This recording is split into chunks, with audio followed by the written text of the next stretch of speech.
العالمين إن الحمد لله نحمده ونستعينه ونستهديه ونستغفره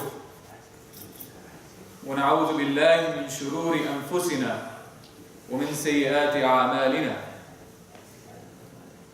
من يهدي الله فلا مضل له ومن يضلل فلا هادي له وأشهد أن لا إله إلا الله وحده لا شريك له هو الأول والآخر هو الملك القدوس السلام هو الرحمن الرحيم وأشهد أن محمدا عبده ورسوله أرسله الله بالحق بشيرا ونذيرا وداعيا إلى الله بإذنه وسراجا منيرا اللهم صل على سيدنا محمد وعلى آل سيدنا محمد وعلى أصحاب سيدنا محمد وعلى ذرية سيدنا محمد وسلم تسليما كثيرا. I begin in the name of Allah subhanahu wa ta'ala. Allah subhanahu wa ta'ala, who is responsible for the creation of this incredibly vast universe. He is responsible for the creation of the incredible rules and laws that govern this vast space, that govern time itself. Allah subhanahu wa ta'ala, who has created in ways that we explore on a daily basis, and we call that endeavor science. And we learn and see new things, constantly in awe of His creative capacity.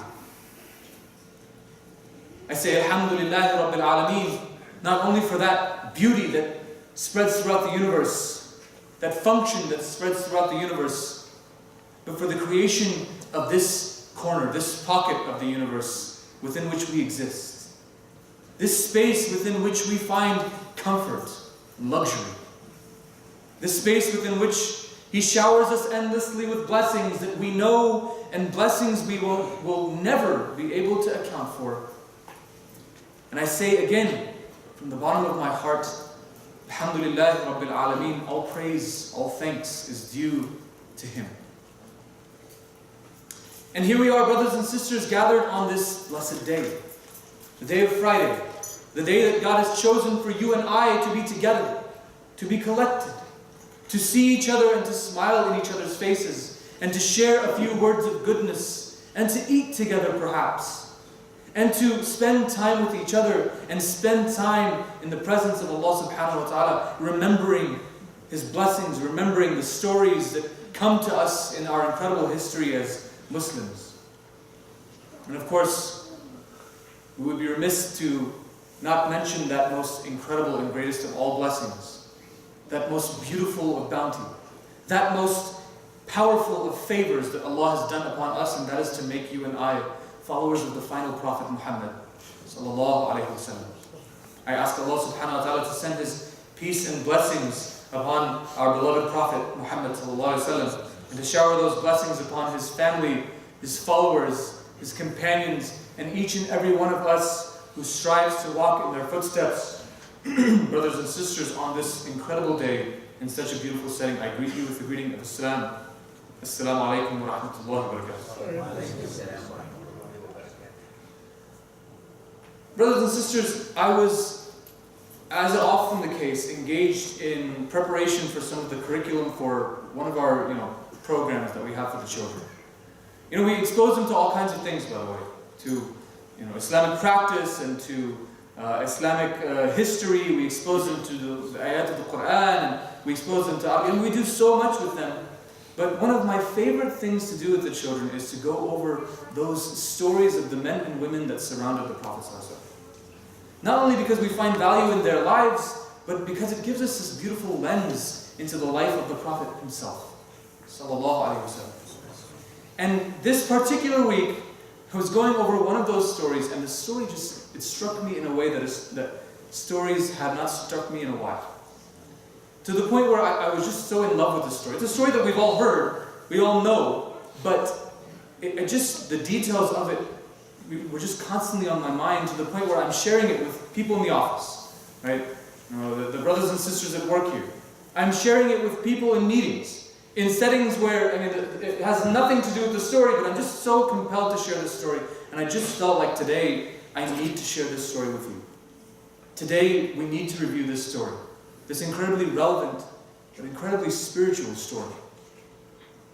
This story begins, brothers and sisters, where often many stories of the companions and of the Prophet ﷺ begin, when the Prophet ﷺ had made his migration from Mecca to the town of Yathrib. He made that migration north.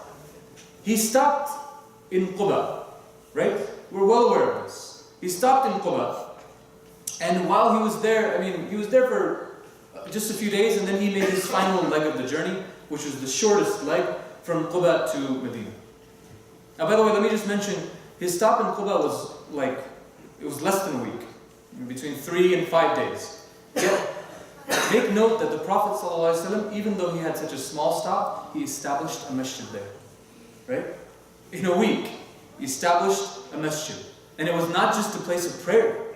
It was a place of gathering, social gatherings and meetings, and a place for people to congregate and come together and discuss matters, and it continued to be that place. I mean, if you go to visit the masjid in Khutba today, it's really beautiful. It's an incredible building. But what did the Prophet build? It was just a few walls, barely marking off the location. And yet, the function of that location was so incredibly vast. There's so many things happening there.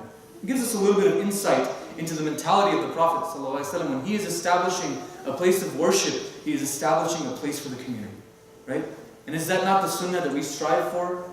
Especially here, right? Is that not what we say to ourselves, and is that not how we market this organization? And so the Prophet ﷺ established that place, was there for a week, and then he moves on. And as he's entering Yathrib, as he's approaching the Yathrib proper, people are gathering in droves, right? Huge numbers of people. And people are there, mostly there to celebrate. Some of them are just there to see what's going on. Mostly they're there to say salam to the Prophet. They're there to offer gifts to the Prophet. They are there to just see him, just to see his face, his beautiful face, and be excited by that. But some, my brothers and sisters, were there for a very, very specific reason. They had the intention of getting the Prophet to stay at their place. You guys know where this is going, right? They had the intention of getting the Prophet to stay with them. And so, he's coming into the city, and so many people are jockeying back and forth, trying to get him to stay at their place. To the point where these companions, the people of Yathrib, the Ansar, some of them are pulling on the reins of the Prophet's camel. They're pulling on the reins of the Prophet's camel. And he dismounts, and he says this over and over again. He says, "Da'uha فَإِنَّهَا مَأْمُورَةٌ." Da'uha. And someone comes and pulls. Da'uha. And someone else comes and pulls. Da'uha. Leave it. Let it be. Just leave the camel alone, guys. I know you're excited, but this camel has already been commanded. This camel already has a mission. And we know that the Prophet ﷺ let the camel walk and walk. And we read this story in minutes. What we don't realize is this process took hours. The camel walked for hours. Right? And among all of the companions that are watching this take place, watching this process, there's one particular companion who is also hoping that the Prophet ﷺ will come to stay with him. His name is Khalid ibn Zayd. Khalid ibn Zayd is one of those companions. Now, Khalid ibn Zayd has many connections to the Prophet. You see, he is from the tribe of Banu Najjar. The tribe of Banu Najjar, by the way, was considered one of the most honorable tribes in the town of Yathrib. But not only was he from an honorable tribe, he was also a distant cousin of the Prophet ﷺ, because the Prophet's mother, Amina, may Allah be pleased with her, was also from the tribe of Banu Najjar. So there's this connection, right? There's two things in his favor. There's a third thing in his favor. You see, Khalid had been there in Mecca to take the second pledge, the second bay'ah, to commit to the Prophet ﷺ. So he had already met him. He was there. He shook hands with the Prophet ﷺ. And so he has all of these things in his heart. And he's saying to himself, Ya Allah, would it be that the Prophet would come to stay at my place? Would it be that the Prophet would come to be in my home? Would you give me that honor? And he has these little things that are giving him hope. But there's one problem. There's one problem. You see, he has the connections. He has the house, by the way. Two-story house. He can accommodate. He has the wealth. He has the financial capability. He has the energy. Him and his wife are young and they can serve the Prophet. He has all of these things in his favor. But the house of Khalid ibn Zayd from the tribe of Banu Najjar was actually on the opposite side of the city. As the Prophet is entering from the north of the city, his house is all the way in the south. And it was not even considered to be part of Yathrib proper. It was actually considered to be in the outskirts of the city. It's just one major obstacle. And then think about it. The Prophet ﷺ is making this place his new home. And it's not just a place where he will preach his faith and his teachings. It is the place, my brothers and sisters, where he will establish a new society. Wouldn't he go for the center? Wouldn't he go for the middle of the city where he would be most accessible, he would have most influence, he could reach any other part of the city, right? Easy freeway access, high property values, isn't that the kind of things we think of? And so he's inclined, of course, as anybody would be, to go to the center. But remember, the Prophet ﷺ is not choosing himself. He said, "Da'uha, leave the camel, فَإِنَّهَا مَأْمُورَةٌ." It has its mission. And the Prophet and the camel continues to walk, passing house by house, neighborhood by neighborhood, comes to the center of Yathrib and continues walking. Comes to other places, honorable people, and continues walking. Hours pass until finally that camel stops at the house of Khalid ibn Zayd, the companion that we know today, my brothers and sisters, as Abu Ayyub al-Ansari. Right? That camel stopped at that place. But there's another element of this story that I left out. And I need to share this with you. You see, as the Prophet is out loud, he's saying, what? دَعُوهَا فَإِنَّهَا مَأْمُورَةٌ. Leave the camel. It has its mission. What is he saying in private? What is he saying quietly to himself, between him and Allah? He's making this really beautiful dua. And if nothing else, brothers and sisters, memorize this dua. Memorize this little dua, it will be benefit for your life. He's saying, Allahumma khirli wakhtarli. Allahumma khirli wakhtarli. And he's repeating this again and again. He's making this dua. Oh Allah, grant me goodness. Khirli from khayr. Grant me goodness. Wakhtarli. And choose for me. You see, the camel ending up at the house of Abu Ayyub al-Ansari, that was not the Prophet's choice. Can you imagine the difficulty of choosing, and who you would offend, and who would be heartbroken, and who would be hurt, and the social implications of what location has been chosen, and the politics that are involved? I mean, so many things to think about, and the Prophet ﷺ did not want to have to deal with all of that. He wanted this moment to be a spiritual moment, a beautiful moment, a moment that would go down in history. So he was trying to step away from having to make that choice. Right? Now, the camel ending up there was not the camel's choice either. It was not the camel's choice. This is not some accident or something that happened because, people are trying to see which NBA team will win the championship, and so they're asking an octopus to pick. Right? That's not what's going on here. Allah subhanahu wa ta'ala is the one who made that choice. Allah subhanahu wa ta'ala is the one who chose out of every honorable house and every honorable neighborhood, every honorable location within the town of Yathrib. He chose the house of Abu Ayyub al-Ansari, effectively shifting the center of the city to a completely new location. Effectively transforming the city of Yathrib to the city of Medina. It was Allah's choice. It was Allah's choice, my brothers and sisters. And I have to ask myself, the question of the hour is, why? Why was it Abu Ayyub? Were there not other honorable people? Were there not other wonderful people in the city? What made Abu Ayyub so special? What made him the choice? Think about it. The Prophet ﷺ is Rahmatan lil Alameen, right? What made Allah subhanahu wa ta'ala choose Abu Ayyub to be a source of rahmah to the ultimate source of rahmah? What made Allah subhanahu wa ta'ala choose Abu Ayyub to be a ni'mah to the ultimate ni'mah, that is the Prophet ﷺ. And the reason I ask this question, my brothers and sisters, is because I want to know what that quality is. I want that quality for myself, and you should want it for yourself too. Today, brothers and sisters, the Prophet ﷺ may not be among us, but it becomes difficult even to host his sunnah, right? It becomes difficult even to host his traditions, and people are questioning us and posing awkward questions, and we don't have answers sometimes. We feel insecure sometimes, and we hide our faith at times. What was it about Abu Ayyub that he was chosen because I want to be able to host the Prophet ﷺ in my own way? And I want you all of us, to be able to host the Prophet ﷺ in our ways as well. So we're sifting through this life. We're sifting through this life seeking that quality, that ingredient. Perhaps we can recognize it in this other story. So Abu Ayyub is so honored. He's so excited. And he invites the Prophet. And they all, the people are so happy for Abu Ayyub, and of course they're all very jealous as well. And he has 2 stories in his home. And so he says to the Prophet ﷺ, take whatever you want. And the Prophet ﷺ says, I'll take the lower level. And you and your wife stay on the upper level.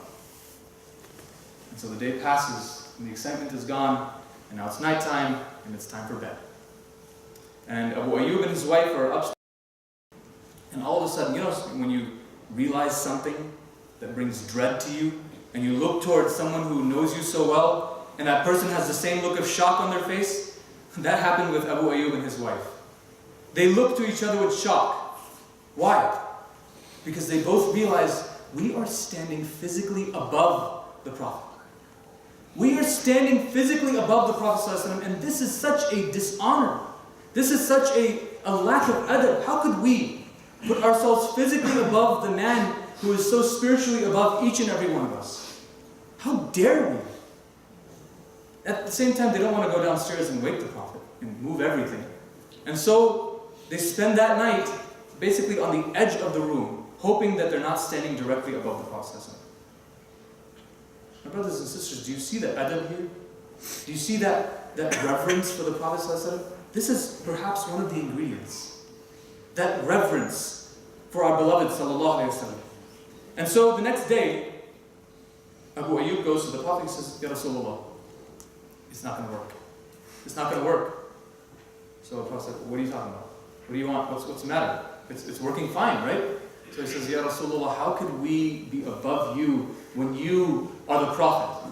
How could we stay above you? Would you please take upstairs and let us take downstairs? And so the Prophet ﷺ he kind of laughs, and he appreciates this gesture, but he says that, well, look, there's no sin in this. There's nothing haram happening here. It's okay if you're physically above. It's not a problem. And so he consoles Abu Ayyub, and so they agree that we'll spend another night like this. And now it's nighttime again of the second night. And Abu Ayyub and his wife are upstairs, and they're feeling a little bit more comfortable. And the Prophet said, it's okay, it's not a big deal.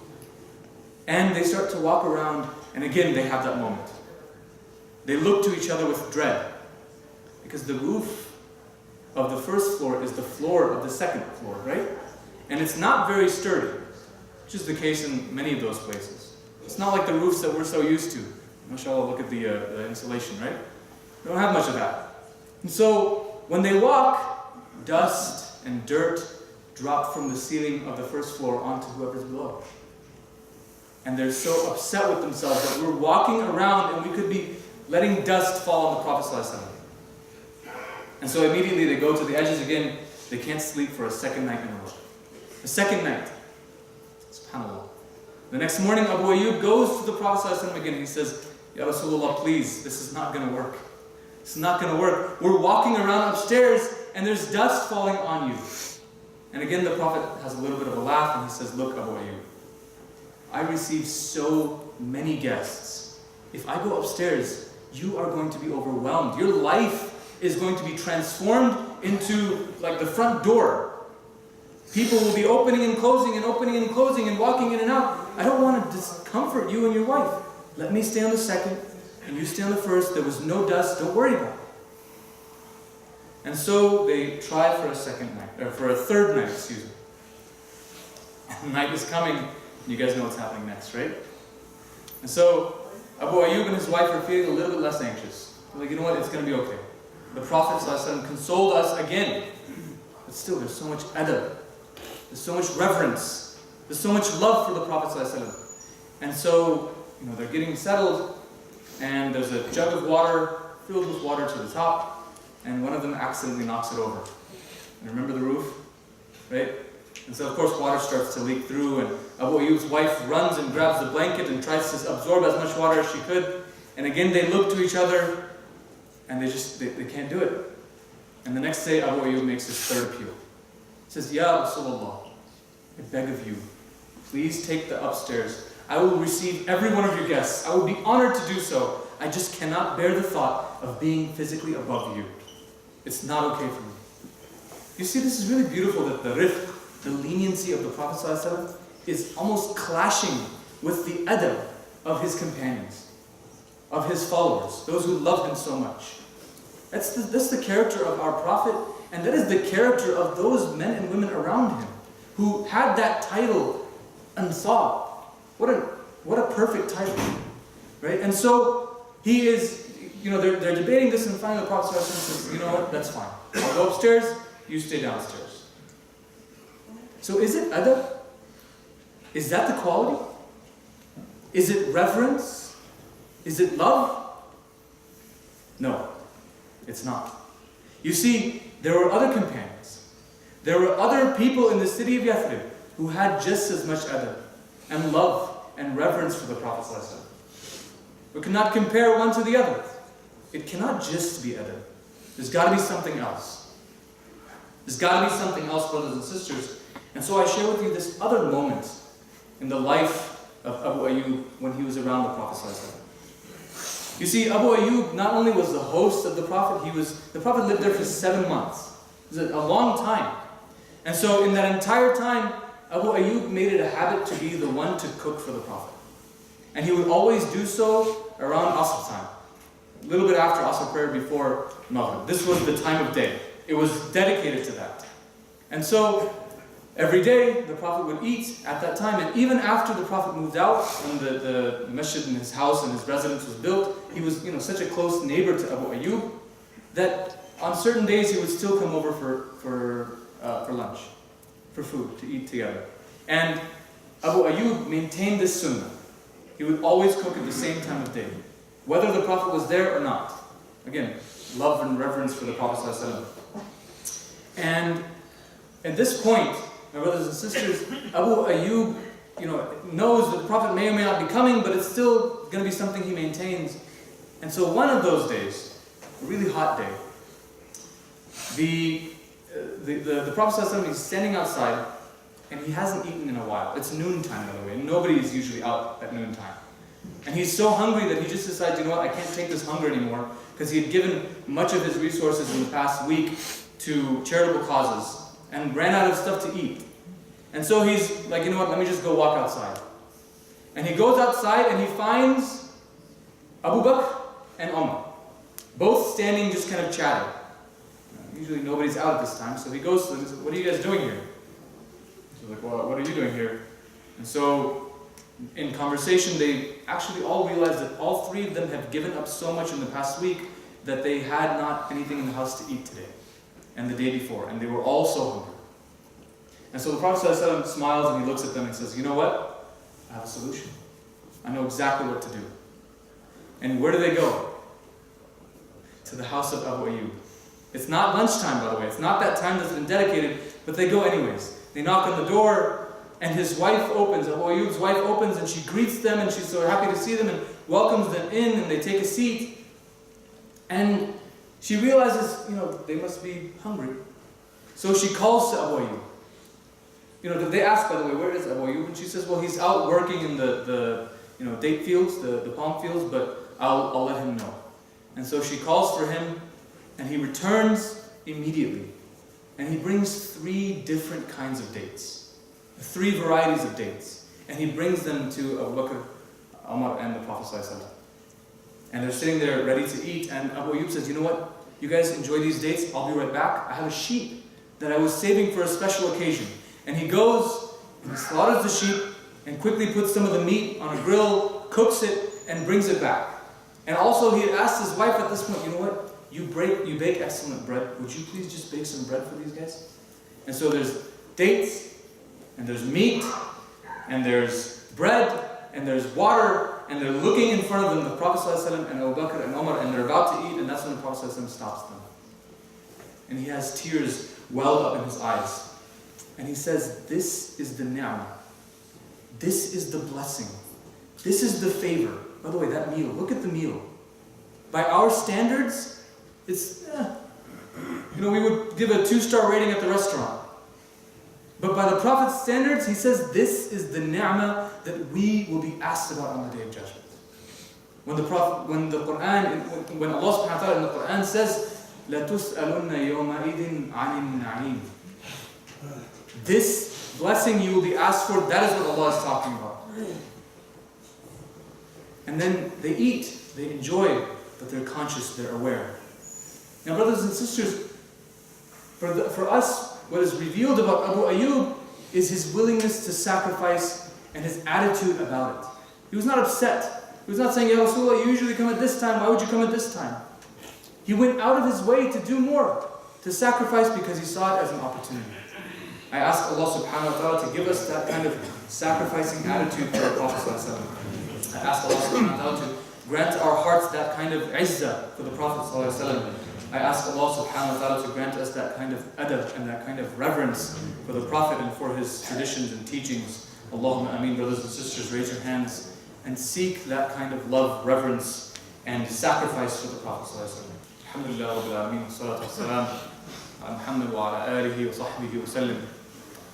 My dear brothers and sisters, today I just want to know, I just need to know what was that special thing about Abu Ayyub al-Ansari, Khalid ibn Zayd, that made him worthy of receiving this honor of hosting the Prophet ﷺ, of being the neighbor of the Prophet ﷺ, of being that special person in his life. And we're sifting through the biography of Abu Ayyub. There's so much to go over, but we're just sifting through, seeking the ingredients, seeking out something so that we could apply it to ourselves, so that we would have the strength to host the Prophet ﷺ. And I ask Allah subhanahu wa ta'ala to make us amongst those who are hosted by the Prophet ﷺ in Jannah. Allahumma ameen. You know, when you are in someone's presence, sometimes you're different than when you're in someone's absence. When we're in people's presence, we're different than when they're not around. That is sometimes an illness of our heart that we strive to work against. You'll notice in this story, brothers and sisters, that this was not the case with Abu Ayyub. You remember that incident where the wife of the Prophet ﷺ, Aisha, may Allah be pleased with her, was having all these rumors spread about her, all these allegations spread about her, of what she had done, of how she had betrayed the Prophet ﷺ. We all are aware of that time. Now, there were so many people, Muslims mostly, who were engaged in that kind of rumor spread, to the point where even the Prophet ﷺ was worried that this may be true. It was getting to his head, and his actions were reflecting it. And one day, in the house of Abu Ayyub's wife brings it up. It's the talk of the town. And so she mentions, my friends, they're saying this thing. And Abu Ayyub says, hold on, please. Just hold on for a second. Answer me this question. Are you better than her? Are you better than Aisha?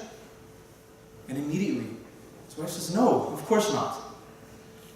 Then he asks, would you go do such a thing?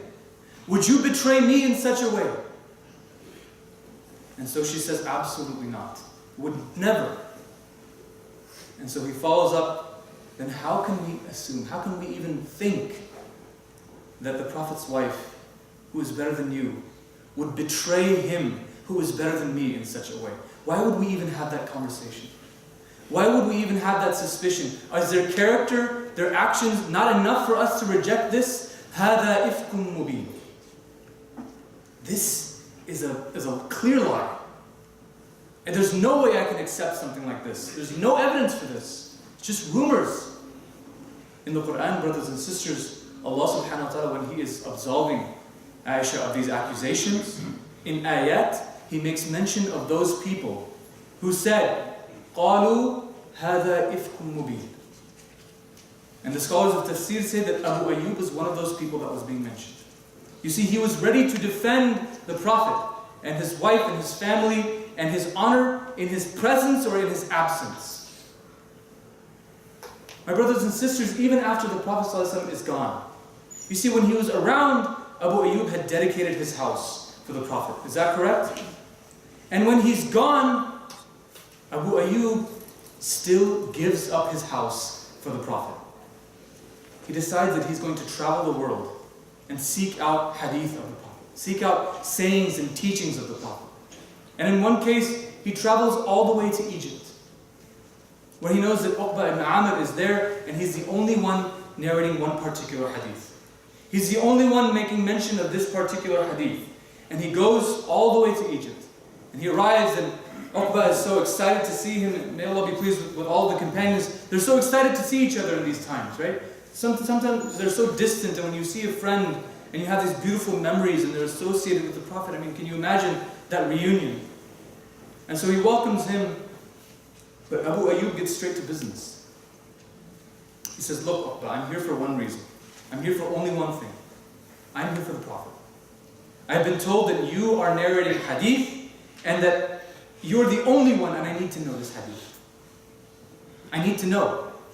And so Uqba narrates this very well-known hadith that is a staple in the Muslim community.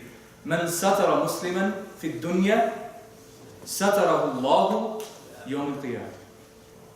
Right? That the one who conceals the flaws of his fellow Muslim in this world, Allah will conceal his flaws in the next world. When everyone will be exposed before Allah, Allah will conceal that person's flaws. Who? The one who conceals people's flaws in this world. Why? Because we need to give people room to grow. We need to give people space so that they can become better and overcome their challenges and weaknesses. But if we just expose them, look at what so-and-so does, and I heard this about her, and I saw this person do that. When we expose them, we take away their chance to become better. We strip that away from them. It's an ethic of Islam, narrated to us by Abu Ayyub from Uqba. And there's so many various ahadith that we could go over, brothers and sisters, but the point is made. In the presence of the Prophet ﷺ, he gave up his house. And in the absence of the Prophet ﷺ, he gave up his house. So now, what is that quality? And we talked about his adab. We talked about his reverence and love for the Prophet ﷺ. We talked about his willingness to sacrifice, his defense against the rumors, his willingness to give up even his own home over and over again. But there's one specific trait that threads through all of these. One specific trait that if you and I can also adhere to that trait, I believe, my brothers and sisters, that we would be also worthy of potentially hosting the Prophet ﷺ in some way or the other. We would be worthy at least of hosting his sunnah. And I pray that we would be allowed to be hosted by him in Jannah. And what is that thread? Think about it.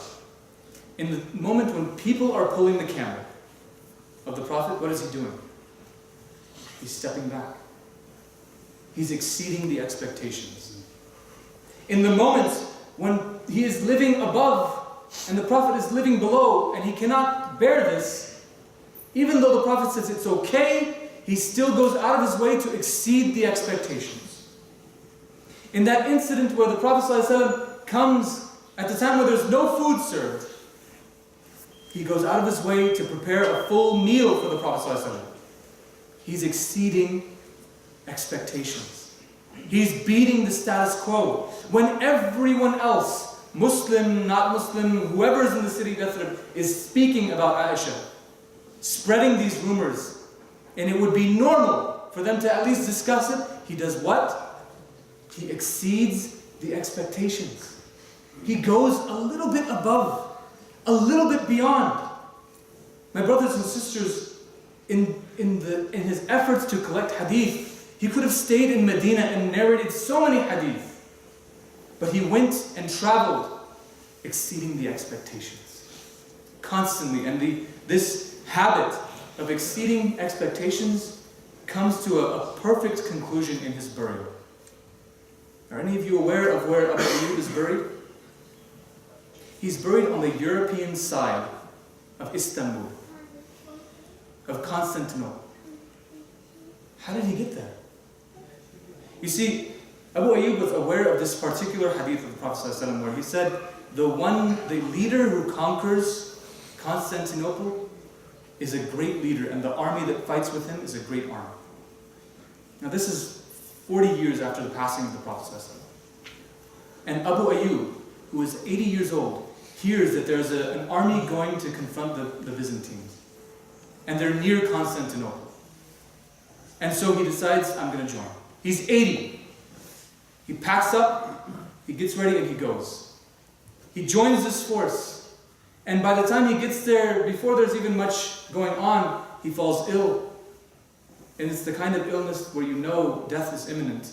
And so he says to some of the soldiers, listen, I want one of you, whoever gets furthest in, whoever makes the furthest inroads into that side, I want you to bury me as far in as you possibly can. As far in as you possibly can, would you please just do me that final honor?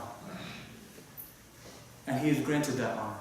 He's buried somewhere in that region, and for 800 years, Constantinople does not come to the fold of the Islamic world. For 800 years. And it is in the year 1450-something that we know that the great Muslim leader Muhammad al-Fatih is finally able to reach Constantinople. And when he arrives there, his teacher tells him, by the way, Abu Ayyub's grave is in that location, is in that space, that spot. Today, still, a beautiful masjid marks that location.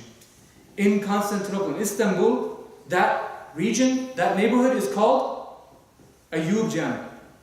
It is named for him, in his honor. And today, my brothers and sisters, on that incredible boundary, where even to this day, Muslims are threatened, and Muslims are attacked, and their way of life is mocked, and they are turned away as refugees, and told that you have no place here. Abu Ayyub al-Ansari stands as a symbol for Islam. Abu Ayyub al-Ansari stands as that beacon, saying to the world, we have a place anywhere. When we host the Prophet ﷺ, we have place anywhere and everywhere in the world. I ask Allah subhanahu wa ta'ala to grant us that kind of honor and that kind of dignity.